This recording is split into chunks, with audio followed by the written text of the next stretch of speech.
Hello అండి, welcome to my YouTube channel. నేను ఈరోజు మాట్లాడాలనుకుంటున్న విషయం ఏంటంటే, ఒక 2-3 డేస్ బ్యాక్ న్యూస్లో చూసినండి. లోక్సభ ఎన్నికల వరిలో 121 మంది నిరక్షరాస్యులు అనేది చూసిన.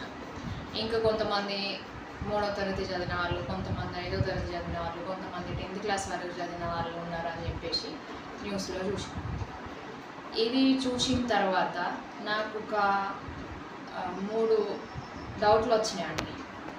ఫస్ట్ వన్ ఏంటంటే, మనం ఏదైనా జాబ్ తెచ్చుకోవాలి అంటే మినిమం క్వాలిఫికేషన్ మనకేంటి, మినిమం 10th క్లాస్. అండ్ ఇంకో విషయం ఏంటంటే, ఒక అధికారి ఇప్పుడు ఎలక్షన్స్ అయిన తర్వాత నిరక్షరాస్యులైనా ఎవరైనా కానీ గెలిచిరంటే ఒక అధికారి అవుతారు, ఒక ఉన్నత స్థాయికి వెళ్తారు. సో వాళ్ళు ఒక 5 సంవత్సరాలు ఆ స్థాయిలో ఉన్న తర్వాత మళ్ళీ నెక్స్ట్ ఎలక్షన్స్ అప్పుడు వేరే ఒకరు ఆ పదవి వస్తుంది. సో వాళ్ళకైతే పెన్షన్ అనేది ఇస్తారు. 5 సంవత్సరాలు ఒక సర్వీస్లో ఉండి తర్వాత నుండి లైఫ్ టైం పెన్షన్ తీసుకుంటారు.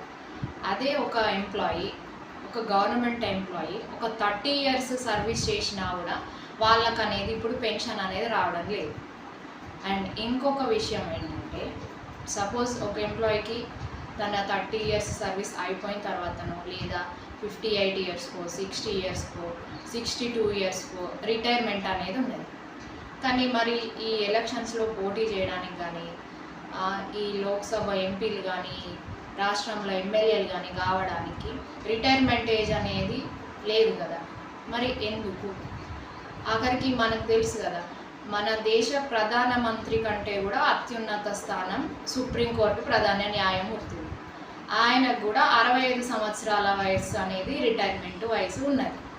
మరి ఈ ఎంపీ కానీ ఎమ్మెల్యేలకు కానీ మన రాష్ట్రంలో కానీ దేశంలో కానీ ఏదైనా పదవికి పోటీ చేసే వాళ్ళకు కానీ ఆల్రెడీ ఆ పదవిలో ఉన్న వాళ్ళకు కానీ రిటైర్మెంట్ వయసు అనేది లేదు. అది ఎందుకు?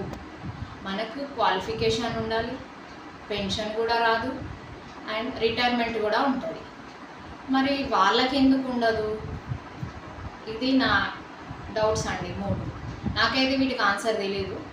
నేను గూగుల్లో ఒకటి కొట్టి చూసిన, ఎందుకు మనకి ఇప్పుడు ఎలక్షన్స్లో పోటీ చేయాలంటే క్వాలిఫికేషన్ ఏంటి అని కొడితే కేవలం 25 సంవత్సరాల వయసు కలిగి ఉండాలి, మనం భారత పౌరుడై ఉండాలనేదే ఉన్నది.